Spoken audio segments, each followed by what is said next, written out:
এই ওসিলা করে যা চেয়েছি পাইনি এমন কোনোদিনও যায় নাই, আলহামদুলিল্লাহ। আমি সম্পূর্ণ আল্লাহ পাকের কৃতজ্ঞতা এবং শুকরিয়া আদায় করছি। এইটা ওসিলা করে আমি যা চেয়েছি আমি সারা জীবনে তাই পেয়েছি। এবং আমি বিশ্বাস করি আমি যা পেয়েছি, এই বয়সে আমি যা পেয়েছি, আল্লাহ পাক কোটি কোটি মানুষকে তা দেন নাই, এটা আমি বিশ্বাস করি। এই বয়সে আমি যা পেয়েছি, আল্লাহ পাক আমাকে যা দিয়েছেন, যত দিয়েছেন, কোটি কোটি মানুষকে আল্লাহ পাক তা দেন নাই,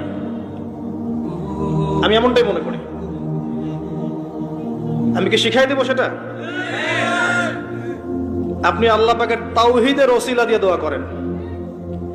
দোয়া করতে করতে আল্লাহকে বলেন, আল্লাহ তোমার তাওহীদের কালিমা লা ইলাহা ইল্লাল্লাহ এর ওসিলা করে তোমার কাছে আমি চাচ্ছি, আপনি পাবেন ইনশাআল্লাহ।